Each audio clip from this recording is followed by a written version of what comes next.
Hi everyone, welcome to Shamin institute. Daily current అఫైర్స్లో భాగంగా ఈరోజు ఉన్నటువంటి ఇంపార్టెంట్ కరెంట్ అఫైర్స్ ఒకసారి చూద్దాము. సో ఫస్ట్ వన్ చూసినట్లయితే న్యూఢిల్లీలో నేషనల్ పోలీస్ మెమోరియల్ వద్ద పోలీస్ సంస్మరణ దినోత్సవం. సో మనకి ఈరోజు పోలీస్ సంస్మరణ దినోత్సవాన్ని సెలబ్రేట్ చేస్తూ ఉంటామండి. అంటే పోలీస్ మనకి కమెమరేషన్ డే అని చెప్పేసి అంటాం. ఎప్పుడు సార్ అంటే అక్టోబర్ 21వ తారీఖు అండి. సో ఈ దినోత్సవం సందర్భంగా అమరవీరులకు నివాళులు అర్పించిన హోంమంత్రి అమిత్ షా. సో మనం ఈరోజు ఒక డే అనేది సెలబ్రేట్ చేస్తూ ఉంటామండి. ఏంటి సార్ అంటే అది పోలీస్ కమెమరేషన్ డే అని చెప్పేసి అంటామండి. ఈ డే ఎప్పుడు అని ఎగ్జామ్లో అడిగిన సందర్భాలు ఉన్నాయి. సో అక్టోబర్ 21 అని చెప్పేసి గుర్తుంచుకోండి. అదే మనం తెలుగులో చెప్పాలంటే పోలీస్ సంస్మరణ దినోత్సవం అని చెప్పేసి అంటాం. మరి ఈ డేని అసలు ఎందుకు సెలబ్రేట్ చేస్తారు సార్ అంటే ఎప్పటి నుంచి చేస్తున్నారు, ఈ యొక్క డేని చేయడానికి గల కారణాలు ఏంటో ఒకసారి చూసినట్లయితే 1959 అక్టోబర్ 21న సో పంజాబ్ రాష్ట్రానికి చెందిన ఒక డిఎస్పీ అండి కరమ్ సింగ్ ఆధ్వర్యంలో ఒక 21 మంది సిఆర్పిఎఫ్ జవాన్లు సో ఏదైతే మనకి సియాచిన్ గ్లాషియర్ వద్ద గస్తీ కాస్తూ ఉన్నారండి. అప్పుడు చైనా బలగాలు ఆ యొక్క సియాచిన్ గ్లాషియర్ని ఆక్యుపై చేసుకోవాలని చెప్పేసి మన మీద దాడి చేశారు. ఆ దాడిలో ఈ యొక్క 21 మందిలో 10 మంది చనిపోవడం జరిగిందండి. వాళ్ళ త్యాగాలకు గుర్తుగా ఈ రోజుని మనం సెలబ్రేట్ చేస్తూ ఉంటాం. సో అక్టోబర్ 21న అదొకటి గుర్తుంచుకోండి. సో అదొక రీజన్. అదేవిధంగా ఇంకొక పాయింట్ ఆఫ్ వ్యూలో మనం మాట్లాడినట్లయితే యుఎన్ఓ యునైటెడ్ నేషన్ ఆర్గనైజేషన్ ప్రకారము ప్రతి 1,00,000 మంది జనాభాకు 222 మంది పోలీసులు ఉండాలి అని చెప్పేసి వాళ్ళు చెప్పడం జరిగిందండి యుఎన్ఓ ప్రకారము. సో ఎంతండి ప్రతి 1,00,000 మందికి గాను 222 మంది ఉండాలి. కానీ మన భారతదేశంలో 1,00,000 జనాభాకు 137 మంది మాత్రమే ఉన్నారు అని చెప్పేసి కూడా మనం గుర్తుంచుకోవాలి. సో ఈ పాయింట్ అవుట్ గుర్తుంచుకోవాలి.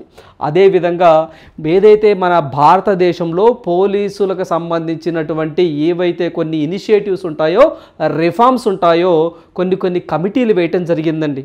అంటే పోలీస్ ట్రైనింగ్ ఎలా ఉండాలి, పోలీసులు ప్రజలతో ఏ విధంగా ఉండాలి, వాళ్ళ యొక్క వృత్తిని ఏ విధంగా నిర్వహించాలి అనే దాని మీద కొన్ని కమిటీలు వేయటం జరిగింది. గవర్నమెంట్ ఆఫ్ ఇండియా కానివ్వండి, సుప్రీంకోర్ట్ ఆఫ్ ఇండియా కానివ్వండి. సో ఆ కమిటీస్ కూడా మనం ఎగ్జామ్ పాయింట్ ఆఫ్ వ్యూలో గుర్తుంచుకోవాలి.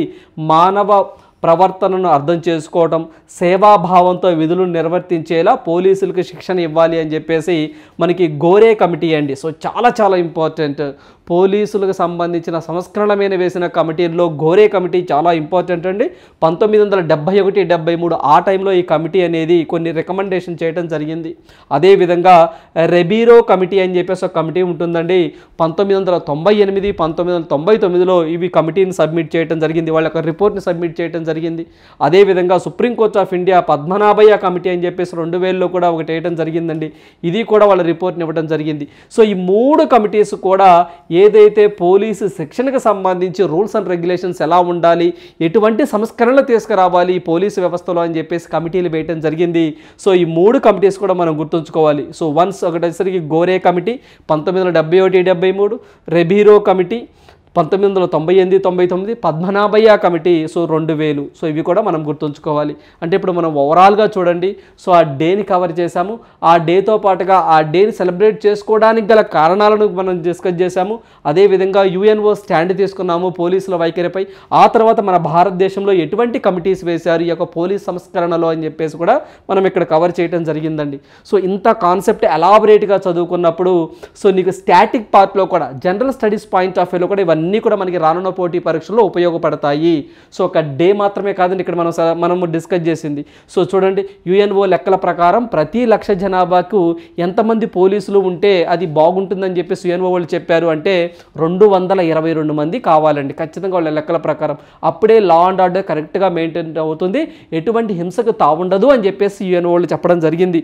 కానీ మన భారతదేశంలో ప్రజెంట్ సిచ్యువేషన్ ఏంటి, ప్రతి 1,00,000 మందికి 137 మంది మాత్రమే ఉన్నారండి, 137 మాత్రమే ఉన్నారు. అందువల్లే ఎక్కువగా నేరాలు జరుగుతున్నాయని చెప్పేసి కూడా చెప్తా ఉన్నారు. పర్టికులర్గా నార్త్ సైడ్ ఉత్తరప్రదేశ్, బీహార్, మధ్యప్రదేశ్ ఇటు సైడ్లో ఏవైతే ఆ రాష్ట్రాలలో పోలీసులు అనేది చాలా తక్కువగా ఉన్నారని చెప్పేసి పర్టికులర్గా చెప్పొచ్చు. రైట్. సో నెక్స్ట్ వన్ చూద్దాం. అతిపెద్ద నౌకా విన్యాసానికి సిద్ధమైన భారత్ అండి. సో మనకి మిలాన్ 24 అని చెప్పేసి మిలాన్ అండి. సో మనకి మిలాన్ అనగానే మల్టీలేటరల్ నావల్ ఎక్సర్సైజ్ అండి. సో మనకి ఎక్సర్సైజ్లో ఏవైతే మనకి 3 రకాల ఎక్సర్సైజ్లు ఉంటాయండి. సో ఏదైతే మనకి ద్వైపాక్షిక ఎక్సర్సైజ్లు అంటాం, అంటే 2 దేశాల మధ్య కండక్ట్ చేస్తూ ఉంటారు. సో అదేవిధంగా మనకి బైలేటరల్ ఎక్సర్సైజ్ అంటారండి, మల్టీలేటరల్ అని చెప్పేసి అంటామండి. సో 4, 5, 6 ఇక నంబర్ ఆఫ్ ఎన్ని కంట్రీస్ అయినా దీంట్లో పార్టిసిపేట్ చేస్తూ ఉంటాయి. ఇంకోటి ఇండిజినస్ ఎక్సర్సైజ్లు అనమాట, అంటే స్వతహాగా ఆయా దేశాల్లో జరిగేవి, లైక్ ఆర్మీ వాళ్ళకి కానివ్వండి, సో అదేవిధంగా ఎయిర్ ఫోర్స్ వాళ్ళకి కానివ్వండి, ఇక్కడ కండక్ట్ చేసేవి. ఇటు వచ్చేసరికి ఇట్ ఈస్ ఏ మిలాన్ 24, అంటే 2024లో జరగబోతుంది కాబట్టి దాన్ని 24 అని చెప్పేసి అన్నాం. సో ఈ యొక్క మిలాన్ 24 పేరుతో విశాఖపట్నం వేదికగా దేశ చరిత్రలోనే అతిపెద్ద నౌకా విన్యాసానికి భారతదేశం శ్రీకారం చుట్టబోతున్నారు. దాదాపుగా 50 దేశాలు దీంట్లో పార్టిసిపేట్ చేయబోతున్నాయని చెప్పేసి అంటున్నారండి. వైజాగ్లో 2024 ఫిబ్రవరి 19 నుంచి 27 వరకు అండి. సో 19 నుంచి 27 వరకు ఈ విన్యాసాలు నిర్వహించాలని చెప్పేసి సో నిర్ణయించింది కేంద్ర ప్రభుత్వం. సో అందువల్ల గుర్తుంచుకోండి, మొత్తం 50 దేశాలండి. సో ఇక మిలాన్ 24, సో ఇక మిలాన్ ఎక్సర్సైజ్ అనేవి ప్రతి 2 సంవత్సరాలకు ఒకసారి జరుగుతూ ఉంటాయండి. మనకి 2022లో కూడా విశాఖపట్నంలోనే జరిగినాయి, 2022లో. సో ఇప్పుడు 2024లో కూడా విశాఖపట్నంలోనే జరగబోతున్నాయండి. సో ఈ యొక్క మిలాన్ ఎక్సర్సైజ్ అనేవి 1995లో సో ఈ ఎక్సర్సైజ్లు అనేవి కండక్ట్ చేయడం జరుగుతుంది. అప్పటి నుంచి ఈ యొక్క విన్యాసం అనేది జరుగుతూ ఉంది. స్టార్టింగ్లో ఓన్లీ 4 దేశాలు మాత్రమే పార్టిసిపేట్ చేసేవండి. ఏంటి సార్ ఆ 4 దేశాలు అంటే ఇండోనేషియా, సింగపూర్, శ్రీలంక, థాయిలాండ్ అని చెప్పేసి ఈ 4 దేశాలే పార్టిసిపేట్ చేసేవండి. ఆ తర్వాత కాలక్రమంలో సో చాలా దేశాలు పార్టిసిపేట్ చేయడం జరిగింది. రేపు 2024లో జరగబోయేటువంటి ఈ విన్యాసానికి 50 దేశాలు పార్టిసిపేట్ చేయబోతున్నాయని చెప్పేసి అంటా ఉన్నారు. అదేవిధంగా it is a multilateral naval exercise అని చెప్పేసి గుర్తుంచుకోండి, ప్రతి 2 ఇయర్స్కి ఒకసారి ఇది జరుగుతూ ఉంటుంది. సో జరిగినప్పుడు కూడా ఆ తర్వాత ఇంకొంత డేటా వస్తుందండి. వచ్చినప్పుడు ఆ యొక్క విన్యాసాలలో ఏవైనా ఐఎన్ఎస్, సో మనకి ఇండియన్ నావల్ షిప్స్ ఏమైనా పార్టిసిపేట్ చేశాయా, లేకపోతే వివిధ దేశాల నుంచి ఏంటి, సో యూనిక్గా ఏమైనా ఫీచర్స్ ఏమైనా ఉన్నాయా అని చెప్పేసి మళ్ళీ అప్డేట్ చేసుకోవాలి ఫిబ్రవరి 19, 27 అయిపోయిన తరువాత. అంటే ఇప్పుడేం జరుగుతుంది, తర్వాత ఏం జరగబోతుంది, సో మనమంతా కూడా ఏదైతే ఎగ్జామ్ జరిగేంత వరకు కూడా అసలు ఏం జరుగుతున్నది రెగ్యులర్గా కరెంట్ అఫైర్స్ ఫాలో అవుతూ ఉండాలండి. సో ఒకరోజు చదివి ఆపేయటం, 2 రోజులు చదివి ఆపేయటం కాదండి. సో మనకి జాబ్ వచ్చేంత వరకు కూడా ప్రతిరోజు కరెంట్ అఫైర్స్ 1 అవర్ కేటాయిస్తూ ఉండాలి. ఇలా కేటాయిస్తూ ఉన్నప్పుడు మీకు ఇప్పుడు ఇది ఇలా జరిగింది, సో నెక్స్ట్ దీని మీద ఒక 1 వీక్ తర్వాత ఇంకొక ఐటెం రావచ్చు అండి, అక్కడ యాడ్ చేసుకోవాలి. ఆ తర్వాత ఒక 10 డేస్ తర్వాత ఇంకొక ఐటెం ఏదైనా రావచ్చు, అంటే దీని మీద ఇంకేదన్నా న్యూస్ రావచ్చు, దాన్ని అక్కడ యాడ్ చేసుకోవాలి. అలా ఫిబ్రవరి 27 వరకు ఏదో ఒక అంశం దీని మీద వార్తల్లో వస్తూనే ఉంటుంది. ఒకవేళ వస్తే మనం యాడ్ చేసుకుంటూ ఉండాలండి నోట్స్కి. అప్పుడు ఎగ్జామినర్ ఎలా ఇచ్చినా మనం ఆన్సర్ చేయడానికి ఆస్కారం ఎక్కువగా ఉంటుంది. రైట్, సో నెక్స్ట్ వన్ చూద్దాం. సో నెక్స్ట్ వన్ చూసినట్లయితే ఐఎండి. సో మనకి ఐఎండి అంటే ఇండియన్ మెటీరియలాజికల్ డిపార్ట్మెంట్ అని చెప్పేసి అంటామండి. So IMD issued alert for cyclone Tej to Mumbai. So మనకి ఒక సైక్లోన్ రాబోతుంది అని చెప్పేసి ఆ సైక్లోన్ పేరు తేజ్ అండి. సో తేజ్ అని చెప్పేసి ఇండియన్ మెటీరియలాజికల్ డిపార్ట్మెంట్ వాళ్ళు చెప్పడం జరుగుతుందండి. సో రాబోయే 2 డేస్లో, సో ఈరోజు మనకి 21 కదా, సో రేపు కానీ ఎల్లుండి కానీ ఈ యొక్క సైక్లోన్ తేజ్ అనేది ముంబై, పూణే, అదేవిధంగా సౌత్ గుజరాత్, అదేవిధంగా ఈ కొంకణ్ తీరాలు, సో ఏవైతే ఉంటాయో వీటన్నిటినీ కూడా ఇబ్బంది పెట్టే వాతావరణం ఉంటుందని చెప్పేసి చెప్తా ఉన్నారండి. సో ఏవైతే ఇక్కడ ఉంటాయో, సో మనకి గుజరాత్ కానివ్వండి, సో మనకి ఏదైతే ఇక్కడ గుజరాత్ కానివ్వండి, ముంబై కానివ్వండి, కొంకణ్, సో ఈ ప్రాంతం అంతా ఇబ్బందికరమైన వాతావరణం ఉంటుందని చెప్పేసి మనకి యొక్క సైక్లోన్ తేజ్ అనేది ఎఫెక్ట్ ప్రభావాన్ని చూపించవచ్చు అని చెప్పేసి ఒక రెడ్ అలర్ట్ అండి. సో మనకి రెడ్ అలర్ట్ అనేది సో మనకి ఐఎండి వాళ్ళు ఇష్యూ చేయడం జరిగింది, గుర్తుంచుకోండి. సో ఒకవేళ హిట్ అయిందనుకోండి, అంటే హిట్ మీన్స్ సో ఇది ఏమైనా ఎఫెక్ట్ చూపించింది అనుకోండి, సో దానికి సంబంధించి ఫర్దర్గా మనం చదువుకోవాలి. సో ఆ గవర్నమెంట్ ఆఫ్ ఇండియా ఇటువంటి చర్యలు చేపట్టిందా, ఏదైనా శాటిలైట్ను ఉపయోగించి సో దాన్ని ఏమైనా మెజర్ చేశారా, లేకపోతే ఇంకా ఏమైనా డైవర్షన్ తీసుకొని వేరే రాష్ట్రాల మీద ఏమైనా ప్రభావం చూపించిందా, ఇలా ఎగ్జామ్ పాయింట్ ఆఫ్ వ్యూలో మనం ఎనలిటికల్గా చదువుకోవాలి. అయితే ఈ యొక్క సైక్లోన్ అనేది అరేబియన్ సీలో సో ఎక్కువగా అంటే ఏదైతే మనకి అరేబియన్ సీ అండి, సో అక్కడ దాని యొక్క ప్రభావం తీవ్రంగా ఉందని చెప్పి చెప్తా ఉన్నారు. అరేబియన్ సీ అని చెప్పేసి చాలా చాలా ఇంపార్టెంట్ అండి. ఇలాంటి సైక్లోన్లు అనేవి ఉత్పన్నమైనప్పుడు సో అది ఎక్కడ దాని ప్రభావం బాగా ఉంది, ఎక్కడ ఉత్పన్నమైంది అని అడుగుతారండి. అంటే బంగాళాఖాతమా, అరేబియన్ సీనా, ఇండియన్ ఓషనా, ఇలా అడగడానికి ఆస్కారం ఎక్కువగా ఉంటుంది. సో అరేబియన్ సీ అని చెప్పేసి గుర్తుంచుకోండి. ఓకేనండి. సో ఫర్దర్గా మనం దీని గురించి డిస్కస్ చేద్దాం. రైట్. సో నెక్స్ట్ వన్ చూద్దాం. సో నెక్స్ట్ వన్ చూసినట్లయితే ECI, Election Commission of India, launches Now Your Candidate app for a criminal antecedents of candidates. So మనకి ఎలక్షన్ కమిషన్ ఆఫ్ ఇండియా ఒక యాప్ని ప్రారంభించడం జరిగిందట. ఏంటి సార్ ఆ యాప్ అంటే నౌ యువర్ క్యాండిడేట్. సో మనకి నౌ యువర్ క్యాండిడేట్, మీ యొక్క అభ్యర్థిని గురించి తెలుసుకోండి అని చెప్పేసి ఒక యాప్ని తీసుకురావడం జరిగిందంటే. సో ఈ యాప్ని మనం గూగుల్ ప్లే స్టోర్లోకి వెళ్ళి మనం కానీ డౌన్లోడ్ చేసుకున్నట్లయితే సో దానికి సంబంధించి ఎవరైతే ఎలక్షన్స్ కంటెస్ట్ చేస్తున్నటువంటి అభ్యర్థులండి, ప్రజెంట్ ఎమ్మెల్యేలు, ఎంపీలు, వాళ్ళకి సంబంధించినటువంటి ఎవరైతే క్రిమినల్ రికార్డ్స్ ఉంటాయో, వాళ్ళ మీద కొన్ని కేసులు ఉంటాయో వాళ్ళ లిస్ట్ అంతా మనం అక్కడ చూడవచ్చట. అంటే ఈ క్యాండిడేట్ మీద ఈ టైంలో ఈ కేసు రిజిస్టర్ అయింది, ఇతని మీద ఇన్ని కేసులు ఉన్నాయి అని చెప్పేసి ఓవరాల్గా వాళ్ళ యొక్క ఏదైతే లిస్ట్ మొత్తం వాళ్ళ యొక్క నేర చరిత్రకు సంబంధించినటువంటి డీటెయిల్స్ అన్నీ యాప్లో పొందుపరిచాము అని చెప్పేసి మనకి ఎలక్షన్ కమిషన్ ఆఫ్ ఇండియా వాళ్ళు చెప్పడం జరిగిందండి. సో ఇలాంటివి ఎగ్జామ్లు అడుగుతున్న సందర్భాలు ఉన్నాయి. ఒక యాప్ తీసుకొచ్చినప్పుడు ఆ యాప్ను సో ఏ మినిస్ట్రీ వాళ్ళు తీసుకొచ్చారు, లేదా ఏ ఆర్గనైజేషన్ వాళ్ళు తీసుకొచ్చారని ఎగ్జామ్లు అడుగుతారు, లేదా ఆ యాప్ యొక్క ముఖ్య ఉద్దేశం ఏంటో కూడా ఎగ్జామ్లో అడుగుతారండి, గుర్తుంచుకోండి. సో చాలామంది అభ్యర్థులకు ఒక మనవండి, సో ఏదైతే మనము చదువుకున్నటువంటి ఐటమ్స్ ఏవైతే ఉంటాయో యాప్స్ గురించి చదువుకోవాలి. ఒకవేళ ఒక ఎగ్జామ్లో యాప్స్ గురించి అడగలేదు అంటే ఫర్దర్ ఎగ్జామ్లో అడగరు అని కాదండి. సో ఆ ఎగ్జామ్లో యాప్స్ గురించి అడగలేదు, నెక్స్ట్ అడగడానికి పాసిబిలిటీ ఉంటుంది. సో మనం మొత్తము కవర్ చేయాల్సిందేనండి. సో మొత్తము కవర్ చేయాల్సిందే. అందువల్ల గుర్తుంచుకోండి, యాప్స్ గురించి కూడా అడగడానికి ఆస్కారం ఉంటుంది. సో ఏదైతే మనకి status of the criminal history or record of candidates అండి, criminal history of records and status of the so elections సంబంధించినటువంటి క్యాండిడేట్స్ అండి. ఎవరైతే రాజకీయ నాయకుల యొక్క ఈ యొక్క క్రిమినల్ చరిత్రను గురించి యాప్ అనేది తెలుగుతుందని చెప్పి చెప్తా ఉన్నారు. సో ఇది ఒక పాయింట్ గుర్తుంచుకోండి. సో అదేవిధంగా నౌ యువర్ క్యాండిడేట్స్ ఎవరికి సంబంధించింది, ఎలక్షన్ కమిషన్ ఆఫ్ ఇండియాకి సంబంధించింది. రైట్. సో నెక్స్ట్ ఇంకోటి ఏం చెప్పుకోవచ్చు మనం అంటే ఇటీవల కాలంలో ఓటర్ ఐడి కార్డునండి, మన ఓటర్ ఐడి కార్డ్ని ఆధార్తో లింక్ చేసుకోండి అని చెప్పేసి కేంద్ర ప్రభుత్వం చెప్తా ఉందండి. సో దీని మీద చాలా ఎత్తున నిరసనలు కూడా రావడం జరిగింది. ఆ తర్వాత కేంద్ర ప్రభుత్వం ఏం చెప్పింది, సో ఇది ఖచ్చితంగా మ్యాండేటరీ కాదు, ఆప్షనల్ మాత్రమే. సో మీకు ఇష్టం ఉంటేనే మీ యొక్క ఓటర్ ఐడిని ఆధార్ కార్డుతో లింక్ చేసుకోండి అని చెప్పేసి తర్వాత కేంద్ర ప్రభుత్వం క్లారిటీ ఇచ్చింది. అయితే ఇక్కడ మనకి ఓటర్ ఐడిని ఆధార్తో లింక్ చేసుకోవడానికి కేంద్ర ప్రభుత్వం ఇచ్చిన గడువు ఏంటి సార్ అంటే 2024 మార్చి 31 అండి. సో నెక్స్ట్ ఇయర్ 31 వరకు కూడా కేంద్ర ప్రభుత్వం గడువు ఇవ్వడం జరిగింది. సో ఎగ్జామ్ పాయింట్ ఆఫ్ వ్యూలో ఇది అడగడానికి ఎక్కువగా ఆస్కారం ఉంటుంది, గుర్తుంచుకోండి. అదేవిధంగా election commission of India CVIGIL అని చెప్పేసి ఒక యాప్ని తీసుకురావడం జరిగిందండి.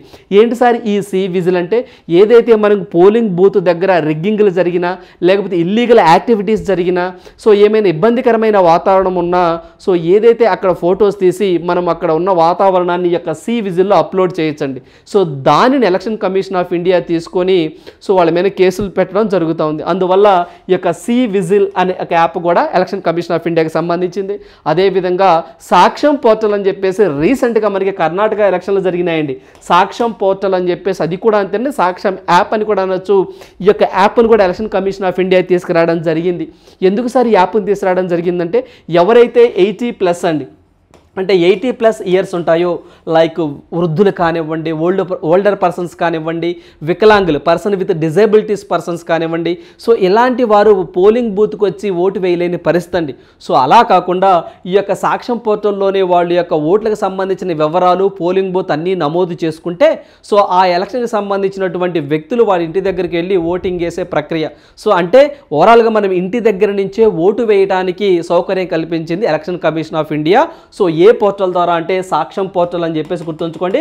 సో మనకి రీసెంట్గా కర్ణాటకలో ఎన్నికలు జరిగినప్పుడు ఈ పోర్టల్ని వాడటం జరిగింది, ఇదొకటి గుర్తుంచుకోండి. ఈ రెండు పోర్టల్ కూడా చాలా చాలా ఇంపార్టెంట్. సో ఇదొక కవర్ చేయాలి. అదేవిధంగా ఎలక్షన్ కమిషన్ ఆఫ్ ఇండియాకి సంబంధించి చీఫ్ ఎలక్షన్ కమిషనర్ అండ్ ఎలక్షనర్ కమిషనర్స్ మొత్తం ముగ్గురు వ్యక్తులు కలిస్తేనే మనం ఎలక్షన్ కమిషన్ ఆఫ్ ఇండియా అంటాం. దీంట్లో ఒకైన చీఫ్ ఎలక్షన్ కమిషనర్ ఉంటారు, ఇద్దరు ఎలక్షన్ కమిషనర్లు ఉంటారు. వీళ్ళ యొక్క నియామకంలో కొంత అవకతవకలు ఉన్నాయని చెప్పేసి వీళ్ళని ఏదైతే ఈ యొక్క ఎన్నిక అనేది కరెక్ట్గా ఉండాలి అని చెప్పి చెప్తా ఉన్నారు. సో సుప్రీంకోర్టు ఏం చెప్పింది గతంలో అంటే ఏదైతే ఈ యొక్క ఎలక్షన్ కమిషన్ యొక్క ఎన్నికలో ప్రధానమంత్రి కానివ్వండి, అదేవిధంగా చీఫ్ జస్టిస్ ఆఫ్ ఇండియా కానివ్వండి, అదైతే మనకి లోక్సభ అపోజిషన్ పార్టీ, సో వీళ్ళ ముగ్గురుతో ఒక కమిటీ ఉండి ఒక వ్యక్తిని ఎంచుకోండి ఒక చట్టం చేసేదాకా అని చెప్పేసి చెప్పిందండి. మనకి బీజేపీ గవర్నమెంట్ ఇటీవల కాలంలో ఏం చేసింది అంటే సో ఈ యొక్క చీఫ్ ఎలక్షన్ కమిషనర్లను నియమించే ఒక కమిటీలో సో ప్రైమ్ మినిస్టర్ ఉంటారట, అదేవిధంగా లోక్సభ అపోజిషన్ పార్టీ ఉంటారట, అదేవిధంగా క్యాబినెట్ మినిస్ట్రీ ఒక ఆయన ఉంటారట. సో మరి చూడండి చీఫ్ జస్టిస్ ఆఫ్ ఇండియా ఉండరట. సో దీని మీద విపక్షాలు అనేవి చాలా అభ్యంతరాలు తెలపడం జరిగిందండి. సో దీంట్లో చీఫ్ జస్టిస్ ఆఫ్ ఇండియా లేకపోతే ఎలా? సో మనకి ఏదైనా డెసిషన్ మేకింగ్ తీసుకునేటప్పుడు సో 2:1 ఆల్రెడీ ప్రైమ్ మినిస్టర్ వాళ్ళే, అదేవిధంగా క్యాబినెట్ మినిస్ట్రీ కూడా వాళ్ళే, అంటే వీళ్ళిద్దరు మెజారిటీయే కదా ఎవరైనా ఎంపికలు చేసేటప్పుడు. ఇది కరెక్ట్ కాదు అని చెప్పేసి ప్రతిపక్షాల యొక్క ఆరోపణ. ఇది వివాదాస్పదంగా ఉంది. ఇది మనం కరెంట్ పాలిటీలో కవర్ చేస్తాం. ప్రజెంట్ ఎవరున్నారు సార్ అంటే ఎలక్షన్ కమిషన్ ఆఫ్ ఇండియాగా 25వ చీఫ్ ఎలక్షన్ కమిషనర్గా రాజీవ్ కుమార్ అనే వ్యక్తి ఉండడం జరిగిందండి. సో ఇది 25th election commissioner of India at present. So అదేవిధంగా 2 అదర్ కమిషనర్స్, సో మనకి Anoop Chandra Pandey and Arun Goel. So this is 3 persons names are very very important our competitive exams. So maniki Anup Chandra Pandey and Arun Goyal, these 2 persons are electioner commissioners. Chief electioner commissioner is so Rajiv Kumar, please remember that. So ఇవి ఖచ్చితంగా మనం exam point of వ్యూలో గుర్తుంచుకోవాలి. చూడండి ఇక్కడ మనం ఓవరాల్గా ఏదైతే ఒక యాప్ ఉంటుందో ఆ యాప్ ఎందుకు సార్ అంటే క్రిమినల్కి సంబంధించిన హిస్టరీ రికార్డ్స్ని తెలుసుకోవడం కోసం అన్నాం. అదేవిధంగా ఓటర్ ఆధార్ లింక్ గురించి మాట్లాడుకున్నాం. అదేవిధంగా ఫర్దర్గా ఒక 2 యాప్స్ గురించి మాట్లాడుకున్నాం. At the same time present election commission of India గురించి మాట్లాడుకున్నాం. అట్ ద సేమ్ టైం అడిషనల్గా మీకు కొంత డేటా కూడా ఇస్తాను. ఎలక్షన్ కమిషన్ ఆఫ్ ఇండియా 1950 జనవరి 25న ఏర్పడటం జరిగిందండి. సో మనకి 1950 జనవరి 25న ఏర్పడటం జరిగింది. It is a constitutional body. ఇది ఒక రాజ్యాంగబద్ధ సంస్థ అని చెప్పేసి గుర్తుంచుకోండి. It is a constitutional body. అదేవిధంగా election commission of India building పేరు ఏంటి సార్ అంటే నిర్వచన్ సదన్ అండి. సో మనకి నిర్వచన్ సదన్ అని చెప్పేసి అంటాం. We called as election commission of India building name is Nirvachan Sadan. National voter day celebrated on January 25th every year. So గుర్తుంచుకోండి. ఈ పాయింట్ కూడా మనం గుర్తుంచుకోవాలి ఎగ్జామ్ పాయింట్ ఆఫ్ వ్యూలో, రైట్. సో నెక్స్ట్ వన్ చూద్దాము. సో నెక్స్ట్ వన్ చూసినట్లయితే Arunachal. So మనకి Arunachal cabinet approves formation of special tiger protection force for 3 tiger reserves. So Arunachal Pradesh government అనే అంటే అరుణాచల్ ప్రదేశ్ క్యాబినెట్ అనేది సో ఇటీవల కాలంలో స్పెషల్ టైగర్ ప్రొటెక్షన్ ఫోర్స్ని ఏర్పాటు చేయడం జరిగిందండి. STPFని ఏర్పాటు చేయడం జరిగింది ఫర్ 3 టైగర్ రిజర్వ్స్లో. సో ఒక 3 టైగర్ రిజర్వ్కి స్పెషల్ టైగర్ ప్రొటెక్షన్ ఫోర్స్ని ఏర్పాటు చేసిందట. అంటే ఏం సార్ ఆ 3 టైగర్ రిజర్వ్స్ అని ఎగ్జామ్లో అడుగుతారు. ఒకటి వచ్చేసరికి నామ్దఫా, ఇంకోటి పక్కే, ఇంకోటి వచ్చేసరికి కామ్లాంగ్ అని చెప్పేసి అంటామండి. సో ఇవన్నీ కూడా అక్కడ ఉన్నటువంటి ఏరియాస్ పేర్లండి. సో కొంత టెర్మినాలజీ కష్టంగా ఉంటుంది. ఇన్ జనరల్గా కూడా మనకి Namdapha national park, Pakke wildlife sanctuary, లేకపోతే కమలాంగ్ వైల్డ్ లైఫ్ సాంక్చురీ ఎక్కడ అని అడుగుతారండి. సో వీటిని టైగర్ రిజర్వ్గా, ఎలాంటి టైగర్ రిజర్వ్గా స్పెషల్ టైగర్ ప్రొటెక్షన్ ఫోర్స్ని ఉపయోగించి ఈ 3 టైగర్ రిజర్వ్స్కు సంబంధించి ఏవైతే ఇల్లీగల్ యాక్టివిటీస్ జరుగుతున్నాయో, అంటే చాలామంది ఈ యొక్క ఇలాంటి టైగర్స్ని పోచింగ్ వేటాడటం కానివ్వండి, వాటిని చంపేయటము, వాటి యొక్క గోర్లని వేరే విదేశాలకు ఎక్స్పోర్ట్ చేయటము, ఇలా ఇల్లీగల్ యాక్టివిటీస్ చేస్తూ ఉన్నారండి అరుణాచల్ ప్రదేశ్లో. సో వాటిని అడ్డుకోవటం కోసం అదేవిధంగా ఈ యొక్క టైగర్ పాపులేషన్ ఇంక్రీజ్ చేయడం కోసము ఏదైతే మనకి స్పెషల్ టైగర్ ప్రొటెక్షన్ ఫోర్స్ అని చెప్పేసి ఒక 3 టైగర్ రిజర్వ్స్లో వీళ్ళు ఏర్పాటు చేయడం జరిగింది. సో ఆ 3 ఏంటి సార్ టైగర్ రిజర్వ్స్ అంటే Namdapha tiger reserve, Pakke tiger reserve and Kamlang tiger reserves అని చెప్పేసి గుర్తుంచుకోండి. These 3 tiger reserves are located Arunachal Pradesh. So అదేవిధంగా మనం 2022 టైగర్ సెన్సస్ మీరు చదివారండి. సో దీనికి సంబంధించి భారతదేశంలో ఎక్కువగా టైగర్స్ ఉంది మధ్యప్రదేశ్, ఆ తర్వాత కర్ణాటక, ఆ తర్వాత ఉత్తరాఖండ్, ఆ తర్వాత జూలై 29న మనము టైగర్ డేని సెలబ్రేట్ చేస్తూ ఉంటాం. ఆ రోజున wild life institute of India వారు కూడా ఒక డేటాను రిలీజ్ చేశారు. అవన్నీ మీరు చదువుకున్నారు. అయితే 2022 సెన్సస్ ప్రకారం టైగర్ సెన్సస్ ప్రకారము అండ్ 2018 టైగర్ సెన్సస్ ప్రకారము ఈ యొక్క అరుణాచల్ ప్రదేశ్లో ఈ యొక్క పుల్లు అనేవి చాలా తగ్గిపోయినాయి ఏంటండి. 2018లో అరుణాచల్ ప్రదేశ్లో మొత్తము అంటే 2018 టైగర్ సెన్సస్ ప్రకారము మొత్తము 20 టైగర్స్ ఉండాల్సిందండి. 2022 టైగర్ సెన్సస్కి వచ్చేసరికి అవి 9కి పడిపోయినాయట. సో అందువల్ల వీటి యొక్క పాపులేషన్ పెంచాలి అని చెప్పేసి మనకి స్పెషల్ టైగర్ ప్రొటెక్షన్ ఫోర్స్ అని చెప్పేసి అరుణాచల్ ప్రదేశ్ తీసుకురావడం జరిగింది. సో గుర్తుంచుకోండి, 18లో 20 ఉండేవి, ఇప్పుడు రీసెంట్గా 2020 సో మనకి టైగర్ సెన్సస్ వచ్చింది కదా, దాంట్లో 9 టైగర్స్ మాత్రమే ఉన్నాయి. సో ఇటీవల కాలంలో మన ఎస్ఐ ఎగ్జామ్లో కూడా మెయిన్స్ ఎగ్జామ్లో సో ఇటీవల కాలంలో ఈ యొక్క 2020 టైగర్ సెన్సస్ని నరేంద్ర మోదీ గారు సో కర్ణాటకలో ఏ ప్లేస్లో ప్రారంభించారు అని చెప్పేసి అడిగారు. దానికి ఆన్సర్ మైసూర్ అండి. సో ఈజీగా అడిగారు కాబట్టి మైసూర్. అలా కాకుండా ఏ రాష్ట్రంలో పులులు ఎక్కువగా ఉన్నాయి, ఏ రాష్ట్రంలో తక్కువగా ఉన్నాయి, సో ఎంత స్టేటస్ అని చెప్పేసి అలా అడిగితే కొంచెం కష్టంగా ఉండేది, బట్ ఈజీగా అడుగున్నారు ఆ ఎగ్జామ్లో. సో అందువల్ల ఈ పాయింట్స్ కూడా గుర్తుంచుకోండి. పర్టికులర్గా Namdapha, Pakke, Kamlang very very important Arunachal Pradesh అని కానీ. ఓకేనండి, రైట్. సో నెక్స్ట్ వన్ చూద్దాం. సో నెక్స్ట్ వన్ చూసినట్లయితే అచ్యుతానందన్కు 100 ఏళ్ళు అని చెప్పేసి ఒక వ్యక్తి న్యూస్లోకి వచ్చారండి. సో ఇంపార్టెంట్ పర్సన్స్ గురించి మనం మాట్లాడుకున్నప్పుడు ఇలాంటి కరెంట్ అఫైర్స్ కవర్ చేస్తూ ఉండాలి. సో ఎవరైనా ఒక వ్యక్తి వార్తల్లో ఉన్నారు అంటే యూనిక్గా ఉంటారండి. సో అలాంటి వ్యక్తుల గురించి మనం ఎగ్జామ్ పాయింట్ ఆఫ్ వ్యూలో చదువుకోవాలి. అలా యూనిక్గా ఉన్న వ్యక్తి మనకి అచ్యుతానందన్ గారు. సో ఇతనికి 100 ఏళ్ళట. సో అందువల్ల వార్తల్లో ఉన్నారండి. సో కమ్యూనిస్ట్ కురవృద్ధుడు, కేరళ మాజీ సీఎం కూడా అండి ఇతను. సో మనకి వెలిక్క కత్తు శంకర్ అచ్యుతానందన్ అని చెప్పేసి పూర్తిగా అంటామండి. సో ఈయన 100 ఏళ్ళు పూర్తి చేసుకున్నారు. ఈయనకి వివిధ రాజకీయ పార్టీ నాయకుల అధిపతులు కానివ్వండి, మోడీ గారు కానివ్వండి, వీళ్ళంతా శుభాకాంక్షలు చెప్పడం జరిగిందండి. సో 100 సంవత్సరాలు చూడండి. అది కాక ఒకప్పుడు కేరళ మాజీ సీఎం కూడా. సో ఇతని గురించి అడగడానికి ఎగ్జామ్లో ఏముంది సార్ అంటే ఇతని పేరు ఇచ్చి ఇటీవల కాలంలో 100 సంవత్సరాలు పూర్తి చేసుకున్నారు కదా, ఇతను ఏ రాష్ట్రానికి సంబంధించిన వ్యక్తి అని చెప్పేసి అడగొచ్చు. అదేవిధంగా ఇతని గురించి మనం మాట్లాడుకోవాలి అంటే సో ఇతను 1964లో అండి. సో 1964లో సిపిఐ నుంచి బయటకు వచ్చి సిపిఎం పార్టీని ఏర్పాటు చేసిన 32 మంది సభ్యుల్లో ఇతను కూడా ఒక వ్యక్తి. So point number 1. అదేవిధంగా ఇతను 2006 నుంచి 2011 వరకు కేరళకు సీఎంగా చేసినటువంటి వ్యక్తి. అదొకటి గుర్తుంచుకోండి. ఇతనిని కేరళ రాష్ట్ర ప్రజలు అక్కడ లోకల్గా ఫిడెల్ క్యాస్ట్రో ఆఫ్ కేరళ అని చెప్పేసి పిలుస్తారండి. చూడండి ఎంత మంచి పాయింట్స్. సో మనకి ఫిడెల్ క్యాస్ట్రో ఆఫ్ కేరళగా ఇతన్ని పిలుస్తూ ఉంటారు, గుర్తుంచుకోండి. ఇటీవల కాలంలో ఉమెన్ చాందీ అని చెప్పేసి కేరళ మాజీ సీఎం చనిపోవడం జరిగిందండి. సో అతని గురించి కూడా మనం డిస్కస్ చేసాం. అతను కూడా మనం రానున్న పోటీ పరీక్షలు అడగడానికి ఆస్కారం ఉంటుంది, గుర్తుంచుకోండి. అతని పేరు కూడా ఉమెన్ చాందీ గారు కూడాను. అదేవిధంగా ఇప్పుడు మనకి ఇతను బ్రతికే ఉన్నాడండి, ఆయన చనిపోయారు. ఈయన పేరు అచ్యుతానందన్, గుర్తుంచుకోండి. రైట్. సో నెక్స్ట్ వన్ చూద్దాం. సో నెక్స్ట్ వన్ చూసినట్లయితే Amazon's project Kuiper seeks license for satellite internet network in India. So exam point of వ్యూలో మనము ఈ కీవర్డ్ బాగా గుర్తుంచుకోవాలండి. సో మనకి కీపర్ అని చెప్పేసి అంటామండి. సో ఏంటి సార్ ఇది ఒక ప్రాజెక్ట్ అండి. ఎవరు సార్ అంటే అమెజాన్ వాళ్ళదండి. ఎందుకంటే శాటిలైట్ ఇంటర్నెట్ నెట్వర్క్. సో మీరు స్పేస్ ఎక్స్ అని చెప్పేసి పేరు వినే ఉంటారండి. ఎలన్ మాస్క్ అని చెప్పేసి అమెరికా కంట్రీకి సంబంధించిన ఆయన. సో ఏదైతే స్పేస్ ఎక్స్ శాటిలైట్ సంబంధించిన ఇంటర్నెట్ని సంబంధించినటువంటి అదొక కంపెనీ అండి. అట్లానే అమెజాన్ వాళ్ళది కూడా సొంతగా ఒక ఇంటర్నెట్ అండి, శాటిలైట్ ఇంటర్నెట్ నెట్వర్క్ కోసం సో పర్మిషన్ తీసుకోవాలి ఇండియాలో అని చెప్పేసి వాళ్ళు అప్లై చేసుకోవడం జరిగిందండి. సో మనకి ఎగ్జామ్ పాయింట్ ఆఫ్ వ్యూలో ప్రాజెక్ట్ కైపర్ ఎవరిది అని చెప్పేసి అడుగుతారు. మీ అందరికీ తెలిసిందేనండి. ఇంటర్నెట్ సదుపాయాన్ని మనం చూసినట్లయితే ప్రజెంట్ ఇప్పుడు సెల్ ఫోన్ టవర్స్ నుంచి మన మొబైల్స్ ద్వారా ఇంటర్నెట్ యాక్సెస్ చేసుకుంటాం. Point number 1. సో ఇంటర్నెట్ ఏ విధంగా యాక్సెస్ చేసుకుంటామంటే ఫస్ట్ ఇప్పుడు మన సెల్ ఫోన్ టవర్స్ ఉన్నాయి కదా, ఆ సెల్ ఫోన్ టవర్స్ ద్వారా చేసుకుంటా ఉన్నాము. సో అది సెల్ ఫోన్స్ ద్వారా. ఇలా కాకుండా ఇప్పుడు ఆప్టికల్ ఫైబర్ ద్వారా కూడా చేసుకుంటున్నామండి. సో మనకి ఏదైతే అంటే భూగర్భం కింద లైన్స్ వేసి సో ఒక ఆప్టికల్ ఫైబర్స్ అని చెప్పేసి వాటి ద్వారా మనము యాక్ట్ అని ఇలాంటివి యూజ్ చేస్తూ ఉన్నాము. ఇలా కాకుండా అంటే వీటికి ఎక్కువగా ఖర్చుతో కూడుకున్న పని అండి. సో ఇన్ఫ్రాస్ట్రక్చర్ మీద ఎక్కువగా ఖర్చు పెట్టాలి. అలా కాకుండా ఫ్యూచర్లో శాటిలైట్ ఇంటర్నెట్ అండి. సో ఎటువంటి ఎటువంటి మొబైల్ టవర్స్ ఉండవు, ఎటువంటి ఆప్టికల్ ఫైబర్స్ ఉండవు.